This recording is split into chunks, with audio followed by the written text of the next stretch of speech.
Je me sentais toute petite et tellement pas légitime. Maintenant, je me sens beaucoup mieux. Les valeurs de l'école, c'est les valeurs que je partage aussi.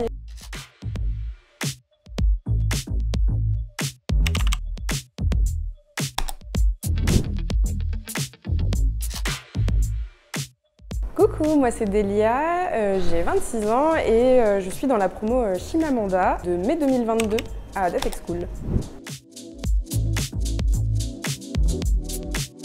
Alors avant de rejoindre Datech School, j'étais étudiante en lettres modernes et en communication à la Sorbonne Nouvelle Paris 3 et à côté de ça je travaillais dans la vente chez Karl Marx.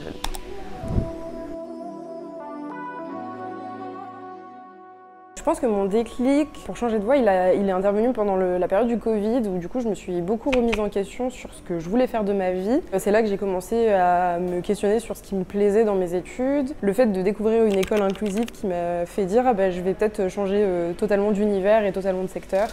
En fait au début j'ai fait des recherches plutôt pour faire du design. En creusant un peu plus, je me suis dit que peut-être être dev ça me challengerait un peu plus et ça me motiverait un peu plus au quotidien. Et donc c'est là que j'ai commencé aussi à regarder, à expérimenter un peu, à faire des ateliers de code et c'est un peu tombé sous le sens en fait.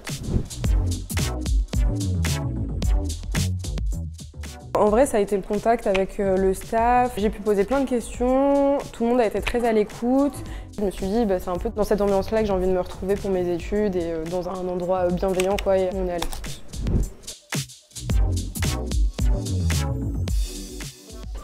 La pédagogie alternative, moi elle m'a aidée à être du coup très autonome et ce qui est top c'est que c'est un peu ça que je retrouve aussi au quotidien dans mon travail. Ça m'a permis en fait d'apprendre à chercher moi-même, d'apprendre à m'adapter, aussi d'apprendre à communiquer du coup parce que même s'il faut être autonome, il faut aussi beaucoup compter sur les autres et sur son équipe. Et du coup ce que j'ai appris à l'école avec cette pédagogie c'est aussi ce que je retransmets dans mon travail au quotidien. Ensuite je dirais que ça a été les encadrantes aussi qui sont très présentes et en fait dès que j'avais un petit moment de doute, il me suffisait d'aller parler à quelqu'un et souvent le moment passait très vite. Et c'est pareil aussi pour les personnes du staff, dès que j'ai eu des soucis perso ou des moments un peu de déprime, j'avais toujours une oreille pour m'écouter en fait, c'était très agréable.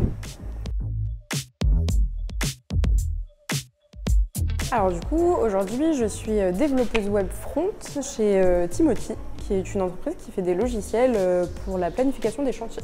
J'apprends encore aujourd'hui, même si je suis plus en alternance, j'apprends encore beaucoup. C'est très motivant, c'est très cool d'avoir cette perspective-là dans son travail. Ma grande satisfaction, c'est quand je publie une pull request et qu'elle est validée et que je suis très contente de la fonctionnalité que j'ai réussi à développer. Je fais un métier que j'aime, qui a plein de portes du coup qui sont ouvertes à moi et du coup j'ai hâte d'aller voir ce qu'il y a derrière chacune d'entre elles.